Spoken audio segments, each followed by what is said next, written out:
আমন্ত্রণ দীপ্ত সংবাদে, সাথে আছি আমি তারান্নুম জুথি। শুরুতেই জানাবো সংবাদ শিরোনাম।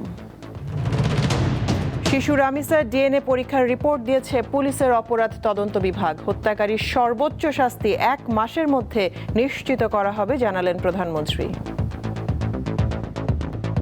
রামিসার এই হত্যাকারীর সর্বোচ্চ শাস্তি ইনশাআল্লাহ আগামী 1 মাসের মধ্যে নিশ্চিত করবে। হাম ও উপসর্গে আরও 13 শিশুর প্রাণ গেল। এখন পর্যন্ত মৃতের সংখ্যা 512। সময় মতো টিকা না দেওয়ায় পরিস্থিতির অবনতি হয়েছে বলছেন স্বাস্থ্যমন্ত্রী।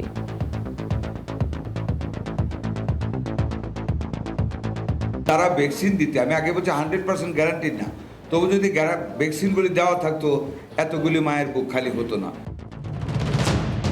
রাজধানীতে জমে উঠেছে কোরবানির পশুর হাট। দেশের বিভিন্ন স্থান থেকে আনা হচ্ছে গরু, ছাগল, মহিষ। দাম বেশি বলছেন ক্রেতারা, বেচা বিক্রি এখনো কম। ব্যাপারীরা দামও ঠিকমতো আমরা পাচ্ছি না, আর আমরাও ঠিকমতো ওনাদের সাথে বার্গেনিং করতে পারতেছি না। ক্রেতা আসতেছে, দেখতেছে, ঘুরতেছে, দাম জিজ্ঞাসা করতেছে, চলে যাচ্ছে। প্রিয়জনের সঙ্গে ঈদ উদযাপন করতে রাজধানী ছাড়তে শুরু করেছেন অনেকেই। কমলাপুর রেল স্টেশনে ঘরমুখ মানুষের চাপ। বাস ও লঞ্চ টার্মিনালে যাত্রীর সংখ্যা কম।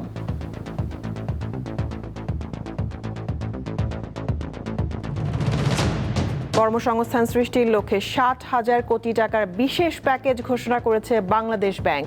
বন্ধ কলকারখানা চালুর মাধ্যমে 25 লাখ মানুষের কাজ পাওয়ার আশা।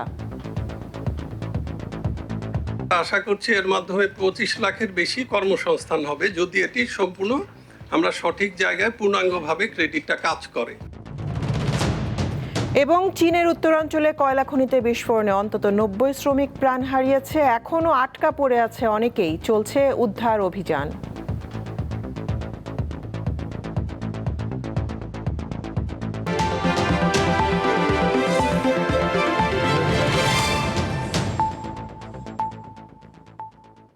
এক মাসের মধ্যে শিশু রামিসা হত্যাকারীর সর্বোচ্চ শাস্তি নিশ্চিত করা হবে, এমনটি জানালেন প্রধানমন্ত্রী তারেক রহমান। আজ ময়মনসিংহের ত্রিশালে জাতীয় কবি কাজী নজরুল ইসলামের জন্মবার্ষিকী উপলক্ষে আয়োজিত অনুষ্ঠানে তিনি একথা জানান। প্রধানমন্ত্রী অভিযোগ করেন, দেশে অরাজকতা সৃষ্টিকারীরা পতিত সরকারের সঙ্গে যোগাযোগ করছে। জাতীয় কবি কাজী নজরুল ইসলামের 127তম জন্মবার্ষিকী উপলক্ষে 3 দিনের অনুষ্ঠান উদ্বোধন করতে শনিবার দুপুরে ময়মনসিংহের ত্রিশালে পৌঁছান প্রধানমন্ত্রী তারেক রহমান। তাকে বরণ করতে হাজার হাজার মানুষ অপেক্ষা করেন। ত্রিশালে পৌঁছে প্রথমে দরিরামপুর ধরার খাল পুনর্খনন কার্যক্রমের উদ্বোধন করেন প্রধানমন্ত্রী। খাল পুনর্খনন কাজের উদ্বোধন শেষে সমাবেশে বক্তব্য রাখেন সরকার প্রধান। তিনি অভিযোগ করেন, একটি মহল দেশে অরাজকতা সৃষ্টির অপচেষ্টা করছে। ওই যে 5ই আগস্ট যাদেরকে দেশের এই বাংলাদেশের মানুষ এই দেশ থেকে বিতাড়িত করে দিয়েছিল, এই এখন যারা অরাজকতা সৃষ্টি করতে চাইছে, খবর নিয়ে দেখেন ওই 5ই আগস্টে যারা বিতাড়িত তাদের সাথে এরা তলে তলে আবার খাতির শুরু করেছে।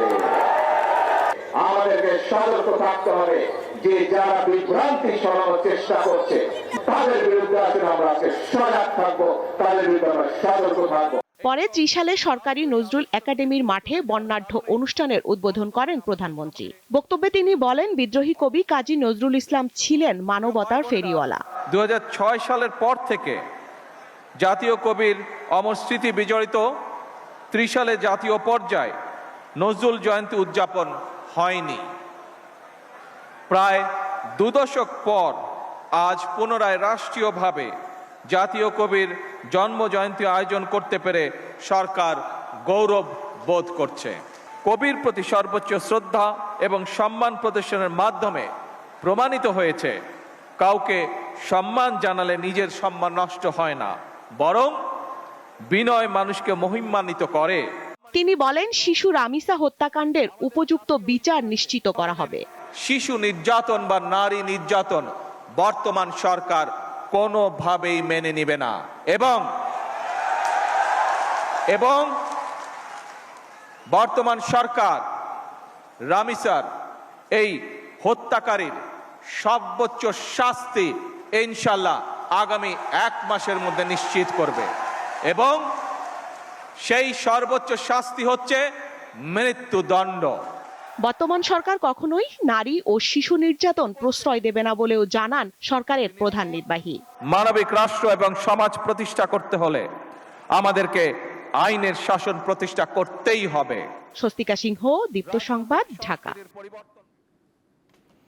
রাজধানীর পল্লবীতে ধর্ষণ ও হত্যাকাণ্ডের শিকার শিশু রামিসার ডিএনএ পরীক্ষার রিপোর্ট হাতে পেয়েছেন তদন্তকারী কর্মকর্তা। পুলিশের অপরাধ তদন্ত বিভাগ সিআইডির ফরেনসিক ইউনিট থেকে মামলার তদন্তকারী কর্মকর্তা পল্লবী থানার এসআই ওহিদুজ্জামান ভূঁইয়া নিপুণ এই রিপোর্ট সংগ্রহ করেছেন। আজ সিআইডির বিশেষ পুলিশ সুপার জসিমউদ্দিন খান বিষয়টি নিশ্চিত করেছেন। 19 মে পল্লবীর একটি বাসায় রামিসাকে হত্যা করা হয়। প্রধান আসামি সোহেল রানা ও তার স্ত্রী স্বপ্না আক্তারকে গ্রেপ্তার করা হয়েছে। সোহেল আদালতে দোষ স্বীকার করে জবানবন্দি দিয়েছে। এদিকে বাংলাদেশে শিশুদের উপর সাম্প্রতিক সহিংসতার ঘটনায় গভীর উদ্বেগ প্রকাশ করেছে ইউনিসেফ। আজ এক বিবৃতিতে বলা হয়, শিশুদের উপর বর্বরতা অবশ্যই বন্ধ করতে হবে।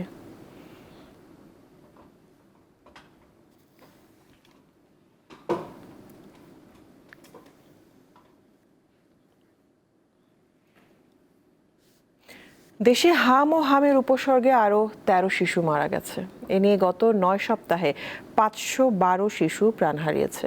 স্বাস্থ্যমন্ত্রী সরদার মোহাম্মদ সাখাওয়াত হোসেন বলেছেন, সময় মতো টিকা না দেওয়ায় পরিস্থিতির অবনতি হয়েছে। দেশে এখন আতঙ্কের নাম হাম। প্রায় সারা দেশেই ছড়িয়ে পড়েছে এই রোগ। হাসপাতালে বাড়ছে হাম ও এর উপসর্গে আক্রান্ত রোগীর চাপ। প্রতিদিনই ঘটছে মৃত্যুর ঘটনা। রাজধানীর বাংলাদেশ শিশু হাসপাতাল ও ইনস্টিটিউট, প্রতিদিনই এখানে হাম ও হামের উপসর্গ নিয়ে রোগী ভর্তি হচ্ছে। শৈল গোটা গোটা ভরতেছে, ওই জায়গায় কইছে এটা হাম বলে, তখন অনেক হামের লেগে অনেক আবার শিশু হাসপাতালে ভর্তি হয়েছে। যখন টিকাটা দেয় এলাকার মধ্যে, তখন এরা জ্বর ঠান্ডা থাকে, তখন তো আর ওই টিকাগুলো আর পায় না। বাবুর 6 মাস চলতেছে, তো 9 মাস হলেই তো হামের টিকাটা দেবো না, তো এখন তো বয়স হয় নাই, সময় হয় নাই, তাহলে কিভাবে টিকা দেবো? এটা যেহেতু সংক্রামক রোগ, এটা হাঁচি কাশির মাধ্যমে যেহেতু ছড়ায়, সেক্ষেত্রে আমার পরামর্শ থাকবে যে হামের প্রাথমিক লক্ষণগুলো যদি ধরা পড়ে, বাসায় বাচ্চাটাকে একটু আইসোলেট করে রাখা, অন্য বাচ্চা থেকে একটু দূরে রাখা, বাচ্চার হাইড্রেশনটা মেনটেন করা, জ্বরের জন্য জ্বরের ওষুধগুলো দেওয়া এবং সর্বোপরি একজন চিকিৎসকের শরণাপন্ন হওয়া। শনিবার সকাল 8টা পর্যন্ত আগের 24 ঘন্টায় হাম ও হামের উপসর্গে আরও 13 রোগী প্রাণ হারিয়েছে। এ সময় সন্দেহজনক হামে আক্রান্ত হয়েছে 972 শিশু, আর হাসপাতালে ভর্তি হয়েছে 883 রোগী। স্বাস্থ্য অধিদপ্তর বিকেলে এ তথ্য জানিয়েছে। 15 মার্চ থেকে এ পর্যন্ত হাম ও হামের উপসর্গে মারা গেছে 512 শিশু। এদিকে সচিবালয়ে হাম পরিস্থিতি নিয়ে কথা বলেছেন স্বাস্থ্যমন্ত্রী। রেড ক্রিসেন্টের পক্ষ থেকে স্বাস্থ্য সরঞ্জাম প্রদান অনুষ্ঠানে তিনি বলেন, বিগত সরকার শিশুদের হামের টিকা দিলে এত মায়ের বুক খালি হতো না। দায়িত্ব আমাদের সময় ওষুধ আমাদের আছে, তবে যারা ভ্যাকসিন দিতে, আমি আগে বলছি 100% গ্যারান্টি না, তবু যদি ভ্যাকসিনগুলি দেওয়া থাকতো এতগুলি মায়ের বুক খালি হতো না। Now we find out the দায় নিরূপণ করার এখন আমি ফাইট করতেছি বাঁচানোর জন্য, আল্লাহর রহমতে ওভারকাম করতে। দায় নিরূপণের পরবর্তী পর্যায়ে আসছে, তখন দায় বের হবে। হাসপাতালগুলোতে হামের চিকিৎসায় সরাসরি জড়িতদের ঈদে ছুটি দেওয়া হবে না বলে জানালেন স্বাস্থ্যমন্ত্রী। সঞ্জিতা প্লাবনী, দীপ্ত সংবাদ, ঢাকা। প্রতিদিনই জ্বর, শরীরে লালচে দাগ আর শ্বাসকষ্টে আক্রান্ত শিশুদের হাসপাতালে ভর্তি করা হচ্ছে। চিকিৎসকরা বলছেন, এসব শিশু হাম অথবা হামের উপসর্গে আক্রান্ত। তাদের অনেককেই দেওয়া হয়নি টিকা। এমন পরিস্থিতিতে আতঙ্কিত অভিভাবকরা। আজকের জনতার কথায় উঠে এসেছে এই চিত্র। আবারও বাড়ছে হাম আক্রান্ত রোগীর সংখ্যা। হাসপাতালগুলোতে বাড়ছে বাবা মার উদ্বেগও। স্বাস্থ্য অধিদপ্তর বলছে, গত 2 মাসে হাম এবং হামের উপসর্গ নিয়ে এখন পর্যন্ত মারা গেছে 5 শতাধিক শিশু। তাহলে কি সময় মতো টিকা নিশ্চিত না করা এবং সচেতনতার অভাবই বাড়াচ্ছে এই ঝুঁকি? 15 মাসের সময় হামের টিকা একটা আসছিল, এই সময় অসুখ আসছিল। 16 মাসে দেয় আরে, তো এই সময় অসুখ আসছিল আর দিই নয়। 4টা টিকা দেওয়াইছি, পরে আমি আর দেওয়া না, অসুস্থ ছিল, পরে দেওয়াইছি না, পরে আবার টিকা লেগে গেছে, পুরাটি আমি দেওয়াম। পরে বয়স পরিমাণে কইছে কি টিকা দেওয়া লাগবে, কিনে দেওয়া লাগবে, কোন জায়গাতে কিনে দেবো আমরা এই জায়গায় যাই না। হামের টিকাটা তো 2 মাস ধরে বাইরেছি, এটা তো আমরা অতটা গুরুত্ব দিছি না, লুয়াইছি না, জানি না তো এই অবস্থা হয়ে যাইব গা। 8-10 দিন আগে আমি হসপিটালে ছিলাম, দৌড়াদৌড়ি করছি অনেক দিন আমার বড় ছেলের সাথে, তারপরে হসপিটাল থেকে হয়েছে নাকি তা আমি জানি না। আমরা আসছিলাম হচ্ছে ওর সমস্যার কারণে ওর অপারেশন করতে হবে, তো হচ্ছে এখানে এসে আর কি মানে ভর্তি হওয়ার 2 দিন পরে ওর এরকম হামের সমস্যা দেখা দিছে। টিকাটা যদি দেওয়া থাকতো তাহলে এই পজিশনে আর আমার বাচ্চাটা দাঁড়াইতো না। হামের এই বাড়তি সংক্রমণ অনেক পরিবারের কাছে এখন একটি আতঙ্কের নাম। চিকিৎসকদের আহ্বান, টিকা নিশ্চিত করার পাশাপাশি উপসর্গ দেখা দেওয়া মাত্রই চিকিৎসকের পরামর্শ নিতে হবে, কারণ একটি ছোট অবহেলার কারণেই হতে পারে অনেক বড় বিপদ।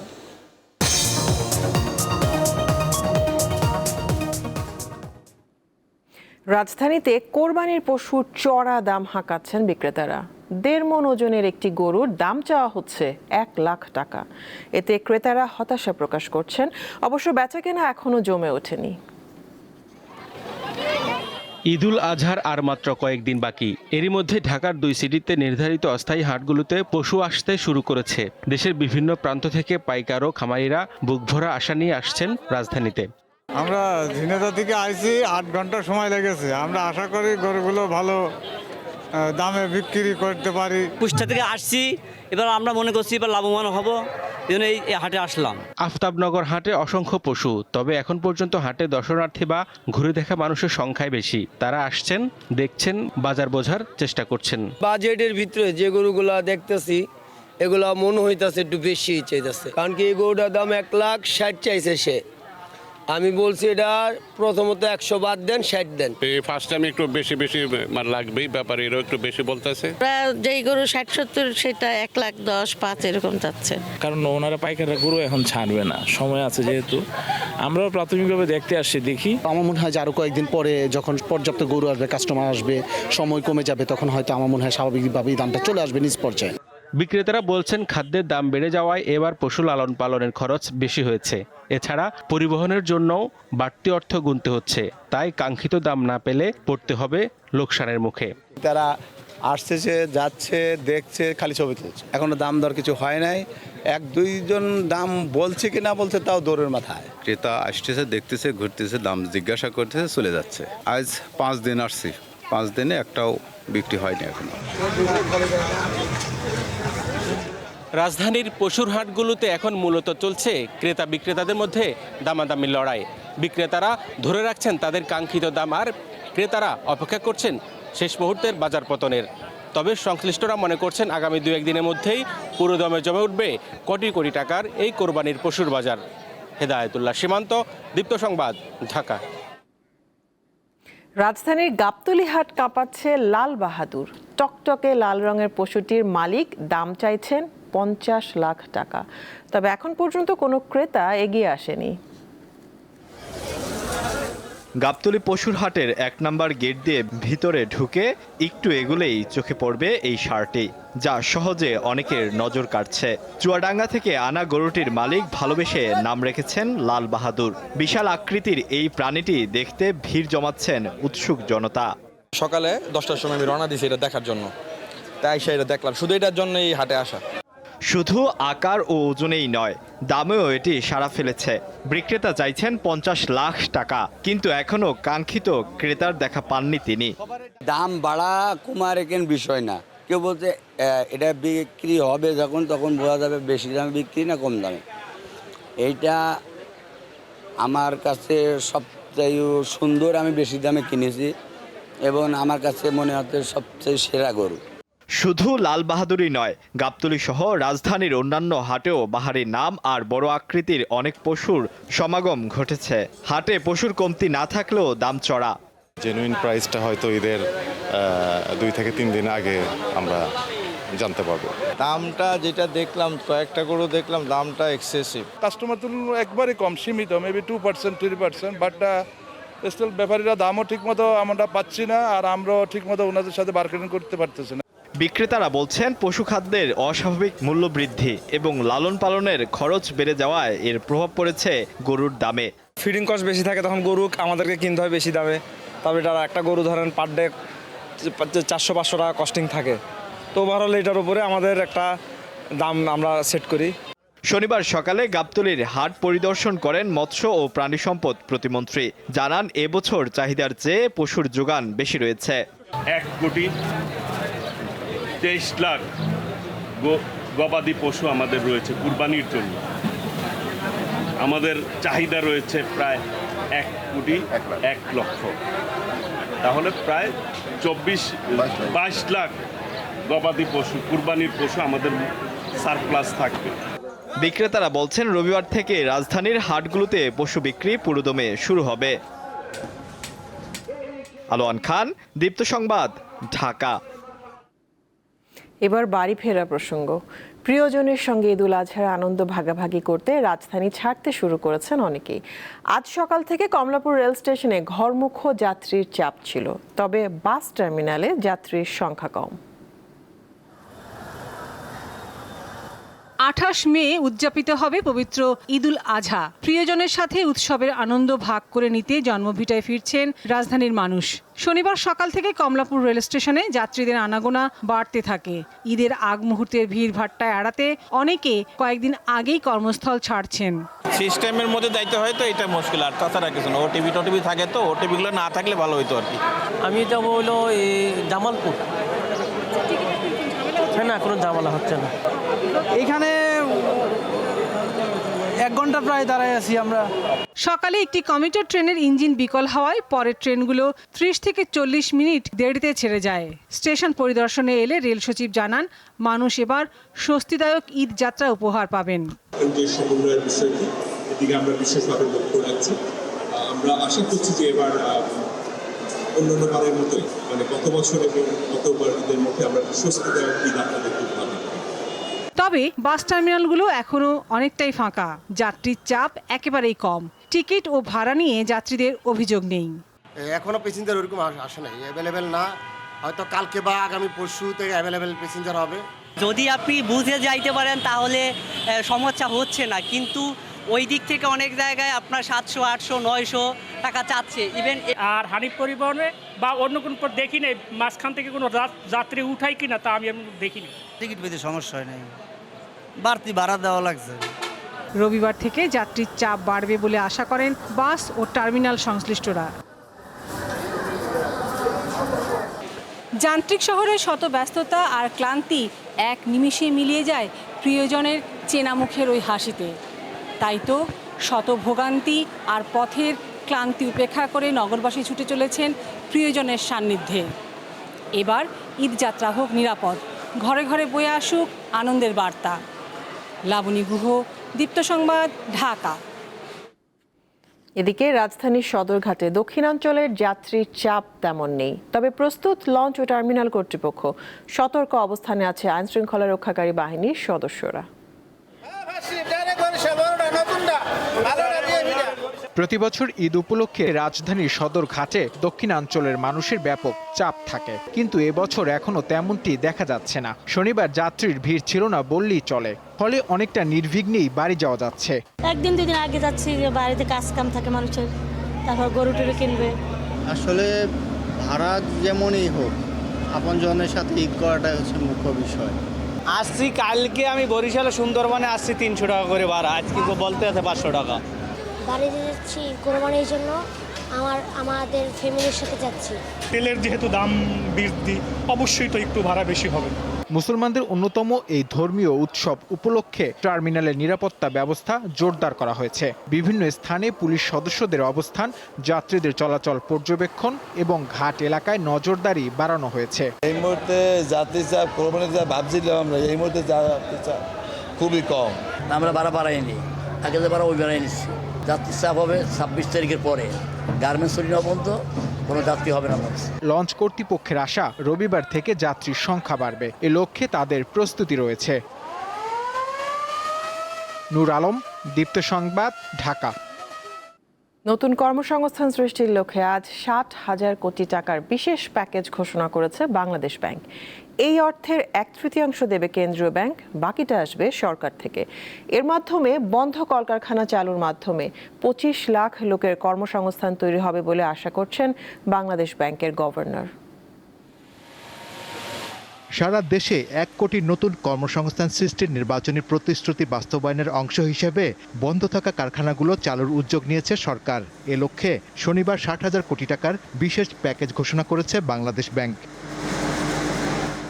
এর আওতায় শতকরা 7 সুদে ঋণ নিয়ে বন্ধ কারখানাগুলো চালু করতে পারবে বড় শিল্পগোষ্ঠী। তবে ছোট উদ্যোক্তাদের গুনতে হবে তুলনামূলক বেশি সুদ। 19,000 কোটি টাকা আসবে বাংলাদেশ ব্যাংক থেকে। এর মধ্যে অলরেডি আমাদের এখানে বেশ কিছু ফাইন্যান্স অলরেডি হয়ে গেছে, বাকিটা আমরা ডিটেইল আসব। আমরা আশা করছি এর মাধ্যমে 25 লাখের বেশি কর্মসংস্থান হবে, যদি এটি সম্পূর্ণ আমরা সঠিক জায়গায় পূর্ণাঙ্গভাবে ক্রেডিটটা কাজ করে। গভর্নর জানান, ব্যাংক খাত থেকে লোপাট হওয়া টাকা উদ্ধার সহজ নয়। অর্থনীতি গতিশীল করার স্বার্থে সহায়তা প্যাকেজ হাতে নিতে হচ্ছে। আমাদের প্রায় 2.5 মিলিয়ন জব ক্রিয়েশন হবে, এক্সপোর্ট রিকভারি হবে, এগ্রিকালচারাল বুস্ট হবে, রেমিটেন্স গ্রোথ বাড়বে বলে আমরা আশা করছি। স্বাভাবিকভাবে জিডিপি গ্রোথও বাড়বে, গ্রিন ইনভেস্টমেন্টের পরিমাণটা বাড়বে, বিজনেস কনফিডেন্স আবার ফিরে আসবে। নতুন এই প্যাকেজ বাস্তবায়নে 19,000 কোটি টাকা দেবে কেন্দ্রীয় ব্যাংক, আর সরকারি খাত থেকে আসবে 41,000 কোটি টাকা। শাহরিয়ার ইমন, দীপ্ত সংবাদ, ঢাকা। আওয়ামী লীগ ও অন্তর্বর্তী সরকারের সময় স্থানীয় সরকার মন্ত্রণালয়ের দুর্নীতি তদন্তে 7 সদস্যের কমিটি গঠন করেছে সরকার। এমনটি জানিয়েছেন স্থানীয় সরকার প্রতিমন্ত্রী মীর শাহে আলম। আজ সচিবালয়ে ব্রিফিংয়ে তিনি এই কথা জানান। প্রতিমন্ত্রী বলেন, 2009 সাল থেকে 26 সালের ফেব্রুয়ারি পর্যন্ত স্থানীয় সরকার বিভাগের উন্নয়ন কর্মকাণ্ডের দুর্নীতি ও অনিয়ম তদন্ত করবে কমিটি। অন্তর্বর্তী সরকারের উপদেষ্টা আসিফ মাহমুদ সজীব ভূঁইয়া সচিবের স্বাক্ষর ছাড়া প্রভাব খাটিয়ে মন্ত্রণালয় থেকে একটি প্রকল্প পাশ করিয়েছেন, যা বিধি বহির্ভূত হওয়ায় বিষয়টিরও তদন্ত করা হবে বলে জানান প্রতিমন্ত্রী।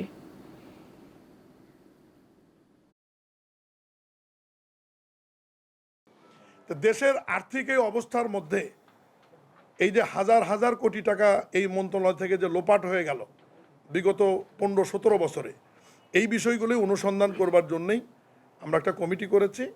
একটা ফাইল আমার নোটিশে এসছে, অন্তর্বর্তীকালীন সরকারের সময় একজন উপদেষ্টা সচিবের স্বাক্ষর ছাড়াই উনি জোর করে ফাইল নিয়ে এসে নিজে স্বাক্ষর করে অনুমোদন দিয়েছেন। এরাও এই তদন্তের মধ্যে আসবে। এই প্রতিবেদন পাওয়ার পরে মাননীয় মন্ত্রী এবং আমরা বসে যে যে জায়গায় অনিয়ম বা দুর্নীতি হয়েছে আলাদা আলাদা ভাগ করে ওই জেলাগুলো বা ওই প্রকল্পগুলোর বিষয়ে আমরা দুদক বা আমাদের মন্ত্রণালয়ের পক্ষ থেকে আইন বিধি অনুযায়ী যে সমস্ত ব্যবস্থা নেওয়ার দরকার আমরা সেটা নেব। ব্যাংক বহির্ভূত 6টি আর্থিক প্রতিষ্ঠানে আটকে থাকা অর্থ দ্রুত ফেরত ও ক্ষতিপূরণের দাবি জানিয়েছেন আমানতকারীরা। দুপুরে জাতীয় প্রেস ক্লাবে আয়োজিত সংবাদ সম্মেলনে তারা এই দাবি জানান। সংবাদ সম্মেলনে বক্তারা আমানতকারীদের সুরক্ষা চান সরকার ও বাংলাদেশ ব্যাংকের কাছে। চলতি বছরের জানুয়ারিতে দেশের 6টি নন ব্যাংক আর্থিক প্রতিষ্ঠান বন্ধ বা অবসায়নের সিদ্ধান্ত নেয় বাংলাদেশ ব্যাংক। এগুলো হলো Peoples leasing, international leasing, Aviva finance, premier leasing, FS finance ও ফার ইস্ট ফাইন্যান্স। এসব প্রতিষ্ঠানের 12,000-এর বেশি আমানতকারী গত 7 বছর ধরে চরম আর্থিক অনিশ্চয়তা ও মানবিক সংকটে রয়েছে বলে জানানো হয় সংবাদ সম্মেলনে।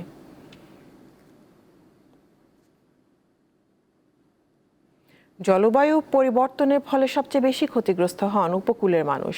তাদের প্রতিদিনের বাস্তবতা, নারীদের সংগ্রাম, সহনশীলতা আর নেতৃত্বের গল্প তুলে ধরা হয়েছে রাজধানীর ড্রিক গ্যালারির আলোকচিত্র প্রদর্শনীতে। ঘূর্ণিঝড়, নদী ভাঙন, লবণাক্ততা, খরা ও জীবিকার সংকট মোকাবিলা উপকূলের মানুষদের নিত্যদিনের লড়াই। জলবায়ু পরিবর্তনের প্রভাবে প্রতিকূল পরিস্থিতিতে তাদের দিন কাটে। এর মাঝেই তাদের জীবনের ছন্দ ও আনন্দ খুঁজে ফেরা। উপকূলীয় জনগোষ্ঠীর জীবন সংগ্রামের এমন দৃশ্য উঠে এসেছে আলোকচিত্র প্রদর্শনী ভয়েস অব কোস্টাল ক্লাইমেট রেজিলিয়েন্সে।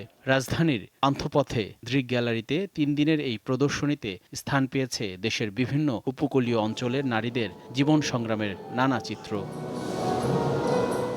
পরিবেশের সাথে খাপ খাইয়ে বেঁচে থাকার কৌশল, বিকল্প আয়ের পথ, পানি ব্যবস্থাপনা এবং সামাজিক নেতৃত্ব তুলে ধরে তা ফ্রেমবন্দি করেছেন আলোকচিত্রী এবি রশিদ। শনিবার প্রদর্শনীর শেষ দিন দর্শনার্থীরা জানান, জলবায়ু রক্ষায় সবার সচেতন হতে হবে। এখানে যে দাঁড়াবে তাকে অত কঠিন করে কিছু বলতে হবে না, ছবি দেখার পর কিন্তু অটোই সে একটা মেসেজ পেয়ে যাবে। ক্লাইমেট তো আসলে প্রতিনিয়তই চেঞ্জ হচ্ছে, কারণ এটা তো আমাদের পিছনে আমরাই তো আসলে দায়ী। আমরা কোনো কিছু ঠিকভাবে প্রকৃতির রক্ষণাবেক্ষণ তো আমরা করছি না। আমাদের জলবায়ু পরিবর্তনের জন্য আমার মনে হয়, যেহেতু আমি একজন নতুন প্রজন্মের মানুষ, আমাদের আরও বেশি সচেতন হওয়া উচিত। 85টি স্থির চিত্র নিয়ে সাজানো হয়েছে প্রদর্শনী। জাতিসংঘ উন্নয়ন কর্মসূচির প্রকল্পের উদ্যোগে গ্রিন ক্লাইমেট ফান্ড ও বাংলাদেশ সরকারের সহযোগিতায় আয়োজন করা হয়েছে এই প্রদর্শনী। জহিরুল মোহসান, দীপ্ত সংবাদ, ঢাকা।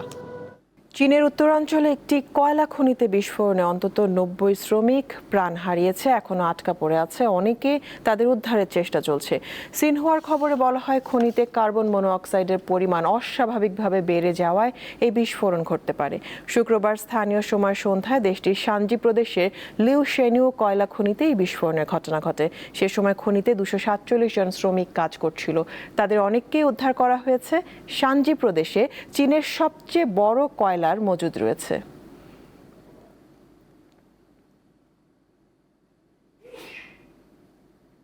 ক্রীড়াঙ্গনে বাংলাদেশ একদিন এশিয়ার সেরা দেশ হবে বলে আশা করেন জাতীয় সংসদের স্পিকার হাফিজউদ্দিন আহমেদ।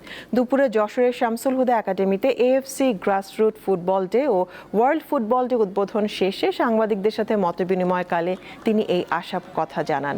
দিনব্যাপী এএফসি গ্রাসরুট ফুটবল ডে উপলক্ষে খুলনা ও রাজশাহী বিভাগের 800 খুদে ফুটবলার জড়ো হয়। অনুষ্ঠানে বাফুফে সভাপতি তাবিদ আউয়াল ভবিষ্যৎ পরিকল্পনার কথা তুলে ধরেন। পরে দিনব্যাপী ফেস্টিভ্যালে খুদে খেলোয়াড়দের সার্টিফিকেট ও পুরস্কার বিতরণ করেন অতিথিরা।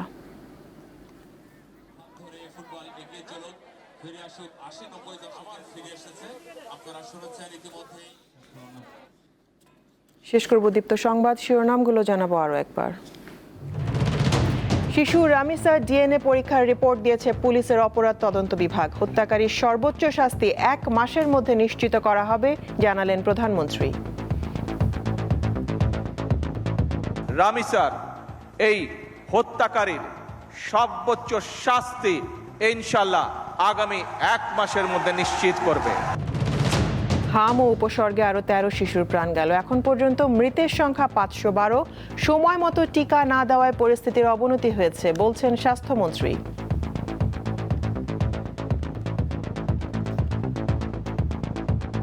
তারা ভ্যাকসিন দিতে, আমি আগে বলছি 100% গ্যারান্টি না, তবু যদি ভ্যাকসিনগুলি দেওয়া থাকতো এতগুলি মায়ের বুক খালি হতো না। রাজধানীতে জমে উঠেছে কোরবানির পশুর হাট। দেশের বিভিন্ন স্থান থেকে আনা হচ্ছে গরু, ছাগল, মহিষ। দাম বেশি, বলছেন ক্রেতারা। বেচা বিক্রি এখনো কম।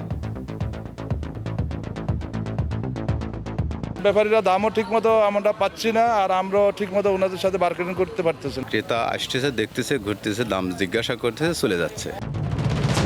প্রিয়জনের সঙ্গে ঈদ উদযাপন করতে রাজধানী ছাড়তে শুরু করেছেন অনেকেই। কমলাপুর রেল স্টেশনে ঘরমুখো মানুষের চাপ, বাস ও লঞ্চ টার্মিনালে যাত্রীর সংখ্যা কম।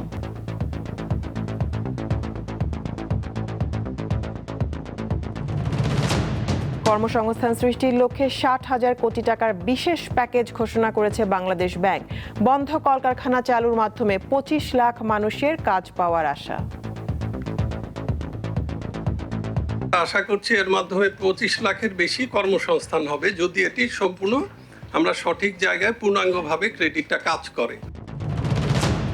এবং চীনের উত্তরাঞ্চলে কয়লা খনিতে বিস্ফোরণে অন্তত 90 শ্রমিক প্রাণ হারিয়েছে। এখনো আটকা পড়ে আছে অনেকেই, চলছে উদ্ধার অভিযান।